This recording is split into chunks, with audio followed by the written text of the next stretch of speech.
All right, today we're going to tackle one of Europe's most fascinating and, let's be honest, complicated countries, Belgium. It's this incredible place, famous for its art, its food, and a political system so complex it almost seems like it shouldn't work. So, how does this divided kingdom manage to not only survive, but actually thrive?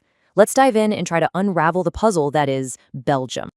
Let me just start with a number 589. That's how many days Belgium went without an official elected government after its 2010 election. 589 days. That is over a year and a half, folks. And we're not talking about some failed state here. This is a modern, developed European nation, just kind of running on autopilot. And that right there brings us to the central question we're going to explore. You see, Belgium doesn't just have one government. It has 6 of them. So how on earth, with all that political firepower, does it take 589 days to form a single federal one? The answer to that question is really the key to understanding Belgium itself. Okay, so to solve this puzzle, you have to get one thing straight. Belgium's complexity isn't some kind of accident or a bug in the system. No, it's a feature. It's the result of a long, very deliberate process designed to handle the country's deep, deep internal divisions. This really gets to the heart of it. The country isn't built in spite of these massive linguistic and cultural fault lines. It's built directly on top of them. For a huge part of its history, these divisions were a serious threat. They could have torn the whole nation apart. So instead of trying to force everyone into one box, the Belgians did something radical. They engineered a system specifically to manage the divides. So what are these big divisions we're talking about? Well, it really all starts with the country's 2 main linguistic and cultural halves. And these 2 halves have pretty much shaped every single aspect of modern Belgian life. At its most basic level, Belgium is split into 2 major language groups. Up in the north, you've got Flanders, and that's where about 59% of the population speaks Dutch. Then, down on the south, you have Wallonia, where around 40% of the people speak French. Oh, and there's also a small but officially recognized German-speaking community way out in the east. But here's the thing, it's not just about what language you speak. Over the last 100 years or so, a huge economic shift has made that divide even deeper.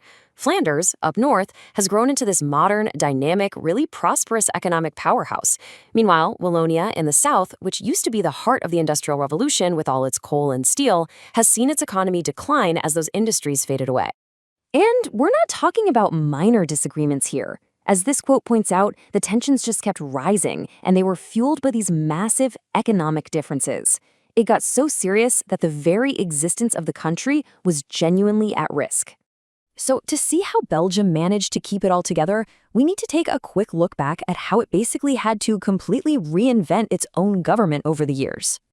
Okay, so back when Belgium first became independent in 1830, it was just one single centralized state, and it was totally dominated by French speakers. But over time, the Dutch-speaking Flemish population started demanding more rights, more autonomy. This kicked off a whole series of major government reforms, starting around 1970, that slowly started peeling power away from the center. By 1993, the job was done. Belgium officially became a federal state, basically a collection of powerful regions and communities. And that 2010 crisis, well, that was the ultimate stress test of this brand new reality.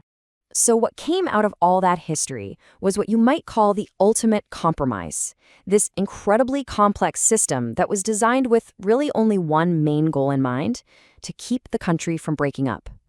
Now, Belgian-style federalism is, well, it's unique. It's not just about giving power to different geographical areas like states in the US or Germany. Nope. It creates these parallel power structures that are based on both geography and language. And that is what gets us to the famous 6 governments. Okay, let's try and break this down. Stick with me. First, you've got the main federal government for the whole country. That's for big stuff like defense and social security. Simple enough. But then it splits. You have 3 regions, which are all about geography: Flanders, Wallonia, and Brussels. They handle things like the economy and infrastructure. Now, at the very same time, you have 3 communities, which are based on language: the Flemish, the French, and the German-speaking. They control things like culture and, crucially, education. So here's how that works. If you're a Dutch speaker living in Brussels, your kid's school is run by the Flemish community government. But if you're a French speaker living right next door, your kid's school is run by the French community government.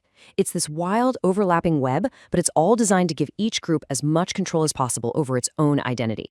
But here's the crazy part. You'd think with all this political complexity and gridlock, the country would be stagnant, right? Not at all. In a lot of ways, this really unique structure has allowed an incredibly vibrant and diverse culture to just flourish. And here is the ultimate paradox for you. This nation, this country that's so carefully built to manage its own internal divisions, has somehow become the headquarters for gigantic projects of international unity. I mean, Brussels is the capital of the European Union. It's the home of NATO. It's literally the place where the world comes together to try and find common ground. And let's not forget what Belgium gives to the rest of the world. We're talking world-famous chocolate and waffles, more than 1,000 different kinds of beer, the mind-bending art of Magritte, iconic comics like Tintin and the Smurfs, the actual invention of the saxophone, and yes, let's be clear, the true home of fries. The cultural impact is just massive.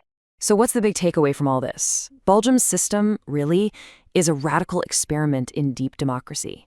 It's complicated, it's messy, for sure, and yeah, it leads to these unbelievable political stalemates. But it also kind of works. The country has held together. Which leaves us with this one last question. Is Belgium a brilliant model for how deeply divided societies can peacefully live together? Or is it just a fragile balancing act, always one crisis away from falling apart? That, right there, is the Belgian question.